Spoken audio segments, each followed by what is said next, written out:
மீன ராசி நேயர்களுக்கு வரக்கூடிய இந்த 3 முக்கியமான கிரக பயிற்சிக்கு திருமணம் அப்படிங்கிறது மீன ராசிக்கு எப்போ அந்த யோகம் கிடைக்க போகுதுங்க? திருமணம் அப்படின்றத பண்ணாம இருக்காதீங்க, ஆனா அதுக்காக புஷ் பண்ணாதீங்க அப்படின்றது தான் ஃபர்ஸ்ட் பாயிண்ட். பண்ணினாலும் தயவு செஞ்சு பொருத்தம் நல்லா பாருங்க. இந்த விஷயங்கள்னால அவங்களுக்கு ஒரு பிரச்சனை ஏற்படலாம்னா எந்த விஷயமா இருக்குங்க? மீன ராசி மீன லக்ன அன்பர்கள் ரொம்ப ரொம்ப கேர்ஃபுல்லா. வேலையில் இருக்கக்கூடிய நபர்களுக்கு எப்படி இருக்க போகுதுங்க? வேலை போயிடும் அப்படின்ற கான்செப்ட் கண்டிப்பா கிடையாது. பயப்படவே வேண்டாம். என்னடா ஜென்ம சனியா இருக்கே, 12ல ராகு இருக்கே, அதெல்லாம் எந்த கவலையும் இல்லை. வேலை இருக்கும், ஆனா உங்களை போட்டு ப்ரெஷர் பண்ணுவாங்க. சொத்து சேர்க்கை அப்படிங்கிறது எப்போ கிடைக்கும்? மீனராசி அன்பர்களுக்கு நிறைய பேருக்கு ஒரு சுகமான வீடு கண்டிப்பா இருக்கும். ஏன்னா அது அவங்களுக்கு ஆட்டோமேட்டிக்காவே வரக்கூடிய ஒரு பெரிய வாய்ப்புகள். ஆனா இங்க என்ன பிரச்சனை ஆகும்னா, மேபி அவங்களுடைய சிப்ளிங்ஸ் நிறைய பிரச்சனையில இருக்கலாம். இந்த காலகட்டத்தில் ஒரு கோயில் வழிபாடு பண்ணணும்னா எந்த கோயில் நம்ம சொல்லலாம்? திருநள்ளாறு போயிட்டு வருது, அதாவது சனி பகவானுடைய கோயில் திருநள்ளாறு அண்ட் குச்சனூர் உங்களுக்கு ரொம்ப ரொம்ப முக்கியம். குச்சனூர் அப்படின்றது பொங்கு சனி, இருக்கக்கூடிய நெகட்டிவ் எல்லாமே கரையக்கூடிய சனி. இந்த காலகட்டத்தில் ஒரு தானம் தர்மம் செய்யணும் அப்படின்னா என்ன மாதிரி பண்ணலாம் மேம்? மீனராசி அன்பர்கள்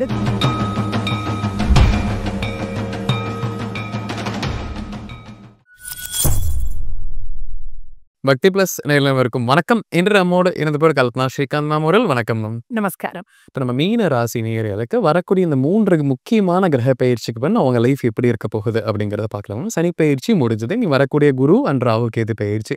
இந்த பயிற்சிகள் என்னென்ன மாதிரியான தாக்கங்கள் பண்ண போகுது, எந்தெந்த விஷயங்கள் அவங்களுக்கு சாதகம் பாதகம் எல்லாமே பார்க்கலாம். அந்த வரிசையில் திருமணம் அப்படிங்கிறது மீன ராசிக்கு எப்போ அந்த யோகம் கிடைக்க போகுதுங்க மேம்? திருமணம் அப்படின்றது எப்பயுமே 2ஆம் வீடு அண்ட் 7ஆம் வீடுன்றது மைண்ட்ல வச்சுக்கோங்க.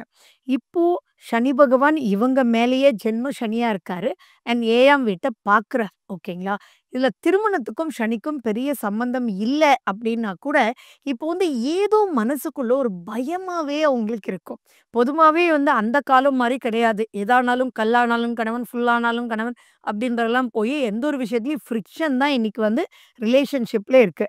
அப்படி இருக்கும்போது மீனராசி ரொம்ப அன்பானவங்க, எதுலையுமே மற்றவங்களுக்காக இறங்கி செய்யக்கூடியவங்க. தனக்கு தன்னுடைய குடும்பம் அப்படின்றத விட மற்றவங்க, அவங்க கூட பிறந்தவங்க, இவங்களுக்கெல்லாம் முக்கியத்துவம் கொடுக்கறதுல ஃபர்ஸ்ட் ரேங்கிங் மீனராசி. ஸோ திருமணம் அப்படின்றத பண்ணாம இருக்காதீங்க, ஆனா அதுக்காக புஷ் பண்ணாதீங்க அப்படின்றது தான் ஃபர்ஸ்ட் பாயிண்ட்.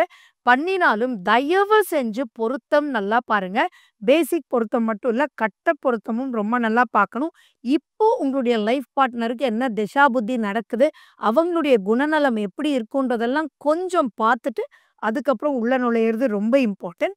அண்ட் மேலும் உங்க சுய ஜாதகத்துல இப்போ குருவோ சுக்கிரனோ நடந்துட்டு இருந்தா தென் ப்ரொசீட் பண்ணலாம். அப்படி இல்லைன்னு அவசரப்பட வேண்டாம் அப்படின்றது தான் ரொம்ப முக்கியமான ஒரு கருத்து.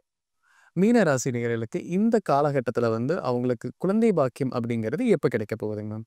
மீன ராசிக்கு குழந்தை பாக்கியம் அப்படின்றது அக்டோபருக்கு அப்புறம் கிடைக்கிறதுக்கு நிறைய வாய்ப்புகள் இருக்கு. ஏன்னா குருனுடைய அதிசாரம் அப்படின்னு வரும்போது தான் ரொம்ப ப்ளஸ். பட் அதுக்காக முயற்சிகள் எடுக்க வேண்டான்ற ஒரு கான்செப்ட் இல்லை. ஏன்னா குரு வீட்டில தான் சனி பகவானே உட்கார்ந்துட்டு இருக்காரு.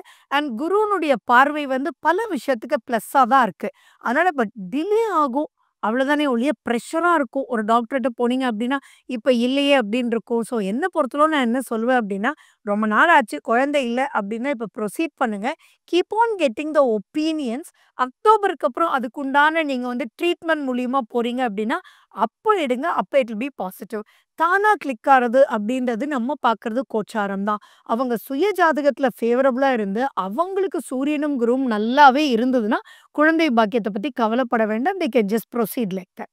மீன ராசி நேயர்களுக்கு இந்த காலகட்டத்தில் ஒரு குறிப்பிட்ட நபர்களால பிரச்சனை ஏற்படலாம், இல்லை இந்த விஷயங்கள்னால அவங்களுக்கு ஒரு பிரச்சனை ஏற்படலாம்னா எந்த விஷயமா இருக்குங்க?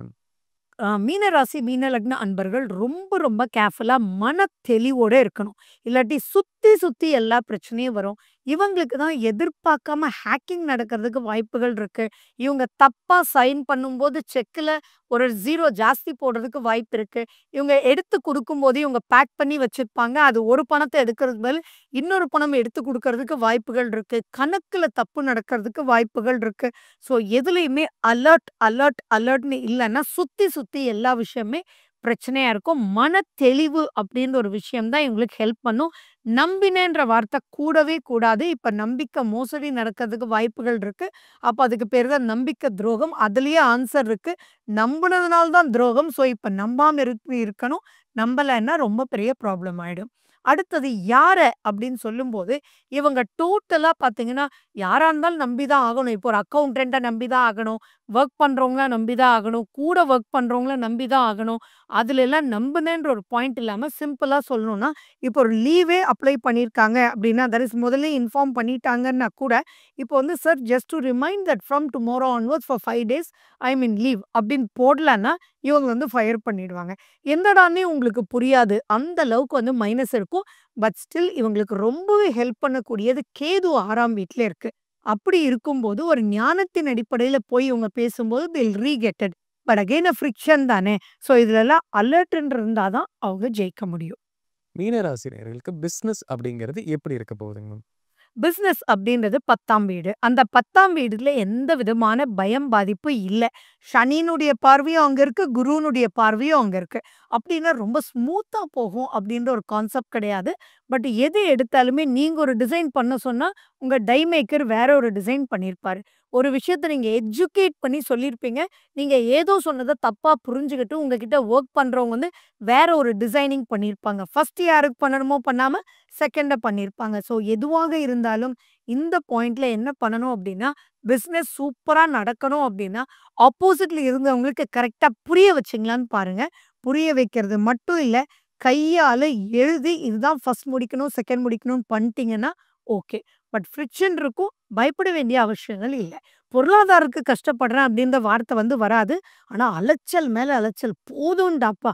4 மணி நேரத்துல முடிக்கிற வேலை 8 மணி நேரம் பண்ணிட்டான். அப்படின்னு ஒரு ஸ்ட்ரெஸ் வந்து கண்டிப்பா இருக்கும். ஸோ மூச்சு பயிற்சி பண்ணுங்க. அப்பதான் பிசினஸ்ல திருப்தியான ஒரு விஷயத்துக்கு வர முடியும். மீனராசி நேயர்களுக்கு இந்த காலகட்டத்தில வேலையில் இருக்கக்கூடிய நபர்களுக்கு எப்படி இருக்க போகுது மேம்? வேலை போயிடும் அப்படின்ற கான்செப்ட் கண்டிப்பா கிடையாது. பயப்படவே வேண்டாம். என்னடா ஜென்ம சனியா இருக்கே, 12ல ராகு இருக்கே, அதெல்லாம் எந்த கவலையும் இல்ல. வேலை இருக்கும். ஆனா உங்கள போட்டு பிரஷர் பண்ணுவாங்க. 10 பேர் இருப்பாங்க. ஆனா உங்கள மட்டும் கூப்பிட்டு இத முடிக்க சொல்லுவாங்க. டே அண்ட் நைட் வொர்க் பண்ண சொல்லுவாங்க. அலைச்சல் குடுப்பாங்க. ஸோ இந்த பாயிண்ட்க்கு என்னன்னா, அலைச்சல் அப்படின்றத வச்சுக்கோங்க. ஸோ அப்போ உங்களுடைய எனர்ஜி லெவல மட்டும் நல்லா வச்சுக்கிட்டீங்கன்னா போரும். பட் இந்த டாஸ்க்க வந்து எப்படி எடுத்துக்கணும் அப்படின்னா, எஸ் எனக்கு ஸ்ட்ரிக்ட்டான ஒருத்தர் வராரு. என்ன நம்பி தான் குடுக்குறார். அப்படின்னு பாசிட்டிவ் நோஷனோட நீங்க எடுத்துக்கிட்டீங்க அப்படின்னா, இட் வில் பி கிளியர். இன்னும் அந்த வேலைய திருப்தியா முடிக்கிறதுக்கு நீங்க என்ன பண்ணணும் அப்படின்னா, உங்களுடைய ஹையர் அஃபிஷியல்ட்ட சார் இவ்ளோ குடுத்துருக்கீங்க. எனக்கு வந்து சப்போர்ட்டிவா இன்னும் 2 பேர் குடுங்க அப்படின்றத நீங்க தைரியமா கேளுங்க. பிரச்சனை அதனால தூக்கிடுவாங்களோன்ற பயம் வேண்டாம். கேது இருக்கார். உதவி பண்ணியே தீருவார். மீனராசி நேயர்களுக்கு இந்த எதிரிகள்னால வரக்கூடிய பிரச்சனைகள் அப்படிங்கிறது எப்போ ஒரு முடிவுக்கு வரும்? கோர்ட் கேஸ்ல இருக்கக்கூடிய கேஸுமே அவங்களுக்கு எப்ப சாதகமான தீர்ப்பு வரக்கான வாய்ப்புகள் இருக்குங்க மேம்? மீன ராசி, மீன லக்ன அன்பர்களுக்கு 6ஆம் வீட்ல கேது இருக்கார். ஸோ என்னத்தான் பிரச்சனை எதுவாக இருந்தாலும், ஞானத்தின் அடிப்படையில், நியாயத்தின் அடிப்படையில் இவங்களுக்கு பாசிட்டிவா முடியும். பயப்பட வேண்டிய அவசியங்களே இல்லை. இவங்களுக்கு ஹெல்ப் பண்றதே கேது தான். ஆனா கேதுவெல்லாம் வந்து ஹெல்ப் பண்ணுச்சு அப்படின்னா, யாருமே தடுக்க முடியாது. ஏன்னா அந்த இடத்துல ஒரு நியாயமான ஒருத்தர் நின்னு அத ஹெல்ப் பண்ணுவார் அப்படின்னா, நியாயமான ஜட்ஜ் வருவார். ஆப்போசிட்ல இருக்கவர் என்ன வேணாலும் விளையாண்டு இவங்க மேல வந்து ஜெயிக்கணும் அப்படின்னு போடலாம். ஆனா, இப்போ அதெல்லாம் நடக்காம, திடீர்னு என்னமோ வந்து கரெக்ட்டா இவங்களுக்கு எத்தன நாள் கோர்ட்டு, கேஸு, வம்பு, வழக்கு அப்படின்னு போயிட்டு இருந்தாலும் இவங்களுக்கு சாதகமா அமையும். அப்பதான் மீனராசிக்காரங்க நினைப்பாங்க, "என்னடா ஜென்ம சனியில இவ்ளோ பெரிய பிரச்சனை முடிஞ்சுச்சு" அப்படின்னு நினைப்பாங்க. அந்த அளவுக்கு பிரச்சனைகள் முடியும். மீனராசி நேயர்களுக்கு வீடு, நிலம் இந்த மாரி சொத்து சேர்க்கை அப்படிங்கிறது எப்ப கிடைக்குங்க? மீனராசி அன்பர்களுக்கு நெறைய பேருக்கு ஒரு சுகமான வீடு கண்டிப்பா இருக்கும். ஏன்னா, அது வந்து அவங்களுக்கு ஆட்டோமேட்டிக்காவே வரக்கூடிய ஒரு பெரிய வாய்ப்புகள். ஆனா, இங்க என்ன பிரச்சனை ஆகும்னா, மேபி அவங்களுடைய சிப்லிங்ஸ் வந்து நெறைய பிரச்சனையில இருக்கலாம். அல்லது இவங்கள நம்பி யாராவது போயிருக்கலாம். ஃப்ரெண்ட்ஸோ அல்ல யாரோ ஒருத்தர் இவங்க சொல்ல, "ஓகேடா நான் உனக்கு ஹெல்ப் பண்றேன். நீ ஃபாரின் போடான்னு" சொல்லி பண்ணியிருக்கலாம். அவன் அங்க போய் இவங்கள வச்சு விளையாடலாம். அந்த மாரி இவங்களால ஏதாவது மைனஸ் இருக்காது. மத்தவங்களுக்கு ஹெல்ப் பண்றதுனால இவங்க வீடு, நிலம் இதெல்லாம் பிளெட்ஜ் பண்ணி பண்ணுவாங்க. என் சொத்தையே இழக்க கூட வாய்ப்புகள் இருக்கு. ஸோ இந்த இடத்துல அலர்ட்டா இருந்து எந்த ஹெல்ப்பாவும் இருந்தாலும் சரி, தானம், தர்மமாக இருந்தாலும் தனக்கு மீறி இல்ல அப்படின்ற ஒரு விஷயத்த மட்டும் ஃபோக்கஸ் பண்ணாங்க அப்படின்னா, இங்க தொழில் நல்லா நடக்கும். அப்போ உங்க வீடு மாறுறது, செய்றது எல்லாமே வந்து பண்ணுவாங்க. பட் அகைன் பார்த்தீங்கன்னா, இப்போ ஒரு வீடே மாறுறாங்க அப்படின்னு வச்சுக்கோங்களேன். மூவர்ஸ வச்சே இவங்க மாத்துறாங்க அப்படின்னாலும், அங்க ஒரு ஸ்ட்ரெஸ் வந்து இருந்துட்டே இருக்கும். இவங்களுக்கு மட்டும் வாகனம் வராது. அல்லது இறக்கும்போது ஏதாவது பண்ணிடுவாங்க. ஸோ, இவங்க கிட்ட வொர்க் பண்ற லேபரர்ஸ் இவங்களோட மட்டும் காஷனா இல்ல அப்படின்னா, எல்லாமே இழுபறியா போகும். ஸோ, இழுபறின்றது தான் மெயின் பாயிண்ட்டா இவங்க வந்து மனசுல வச்சுக்கணும்.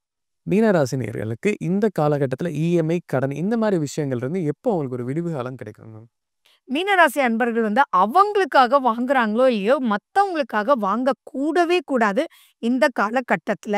ஏன்னா, இப்ப வாங்கினாங்க அப்டின்னா, அது வந்து ரொம்ப இழுபறியா போயிட்டுருக்கும். நம்பிக்கைன்ற விஷயத்துல வாங்கிடுவாங்க. திடீர்னு அவங்களுக்கு தோணும், "அப்போ நம்மகிட்ட லாக்கர்ல தானே டாக்குமெண்ட் இருக்கு. இவன் வந்து கஷ்டப்படுறானே, இவனுக்கு குடுப்போம். சார் என் டாக்குமெண்ட்ட வச்சுட்டு அந்த ரிலீஸ் பண்ணுங்க சார்." அப்படியெல்லாம் போய் மாட்டிக்க வாய்ப்புகள் இருக்கு. ஸோ, அதனால தயவு செஞ்சு இவங்க அந்த மாரி மாட்டுதல் மாட்டாம இருந்தாலே, ஆட்டோமேட்டிக்கா இதுலருந்து ஜெயிச்சு வந்துருவாங்க. ஏன்னா மத்தவங்களுக்காக லோன் கட்டுறது, மத்தவங்களுக்காக வட்டி கட்டுறது, இவங்க ஷூரிட்டி போடுறதுனால வட்டி கட்டுறது, இந்த மாரி விஷயங்கள் இருக்கும். சரி இவங்களே கடன் வாங்கியிருக்காங்க, அந்த இஎம்ஐ எல்லாம் கட்டிருவாங்களா அப்டின்னா, கண்டிப்பா தொழில் நல்லா நடக்கும். மீனராசி எப்பயுமே வந்து நெகட்டிவா கட்டாம நான் பார்த்துக்கணுன்ற எண்ணம் இருக்கவே இருக்காது. அதனால அவங்க கட்டிடுவாங்க. ஸோ மத்தவங்களுக்கு ஜவாப் சொல்லாம இருந்தாலே, கடன் அப்டின்றது ஈஸியா இதாயிடும். கிரெடிட் கார்ட்லாம் யூஸ் பண்ணும்போது கேர்ஃபுல்லா இருங்க. உங்க பின் நம்பர் எல்லாம் நம்பி நான் ஃப்ரெண்டுக்கு தாங்க குடுத்தேன்றதெல்லாம் பண்ணீங்கன்னா, அவன் ரூ. 5000ன்னு சொல்லிட்டு நம்ம ஃப்ரெண்டு தானே அப்படின்னு சொல்லிட்டு 50,000த்தையும் ஸ்வாப் பண்ணிட்டு வந்துருவாங்க. ஸோ அந்த இடத்துலலாம் அலர்ட்டா இருங்க. மீனராசி நேயர்கள் இந்த காலகட்டத்தில ஒரு தானம், தர்மம் செய்யணும் அப்டின்னா என்ன மாரி பண்ணலாங்க மேம்? மீனராசி அன்பர்கள் வந்து காக்கைக்கு உணவு வைக்கிறது ரொம்ப ரொம்ப முக்கியம். ஏன்னா இப்ப ஜென்ம சனி அப்படின்றது வருது. அதனால அவங்க குடும்ப பழக்கம் நெறைய பேர் வந்து காக்கைக்கு உணவு நெறைய பேர் வைப்பாங்க. அப்ப சில குடும்பத்தில இன்னைக்கு நான் கேள்விப்பட்டது இல்லங்க. எங்களுக்கு நாங்க வைக்கிறது இல்ல அப்படின்னு. ஸோ உங்க பழக்கவழக்கம் எதுவோ அந்த மாரி பண்ணுங்க. காக்கைக்கு உணவு ரொம்ப ரொம்ப முக்கியம். மீனராசி நேயர்கள் இந்த காலகட்டத்தில ஒரு கோயில் வழிபாடு பண்ணணும்னா எந்த கோயில் நம்ம சொல்லலாம்? திருநள்ளாறு போயிட்டு வர்றது. அதாவது சனி பகவானுடைய கோயில் திருநள்ளாறு அண்ட் குச்சனூர் வந்து உங்களுக்கு ரொம்ப ரொம்ப முக்கியம். குச்சனூர் அப்படின்றது வந்து பொங்கு சனி. இருக்கக்கூடிய நெகட்டிவ் எல்லாமே கரையக்கூடிய சனி. பொதுவாவே மீனராசி அப்படின்னா, இப்ப கர்மா கரைத்தல் அப்படின்ற ஒரு ஸ்டேஜ்ல தான் இருக்காங்க. ஸோ, அப்ப அந்த கர்மான்னா என்னன்னா செயல். ஸோ, நெகட்டிவான விஷயத்த புனர்ஜென்மத்தில, இந்த ஜென்மத்தில பண்ணக்கூடிய விஷயத்த கழிக்கிறதுக்கு உண்டான காலகட்டம்ன்றதுனால, அந்த பொங்கு சனி இடத்துக்கு போயி மனதார பிரார்த்திச்சு, ஈஸியா கடுமையா இந்த சேலஞ்சஸ் இல்லாம, ஈஸியா அதுலருந்து வெளில வரணும்னு ஒரு பிரார்த்தனை வச்சுட்டு வந்தாலே, ரொம்ப பெரிய ப்ளஸ்ஸா இருக்கும். மீனராசி நேயர்களுக்கான இந்த காலகட்டத்தில எந்தெந்த விஷயங்கள்லாம் சாதகமா இருக்கு, பாதகமா இருக்கு அப்படிங்கிறத பார்த்தோம் மேம். கண்டிப்பா நம்ம நேயர்களுக்கு ஒரு பயனுள்ள கருத்துக்கள் அமைந்திருக்கும். மீண்டும் ஒரு பதில் சந்திக்கலாம். ரொம்ப நன்றிங்க மேம். வணக்கம்.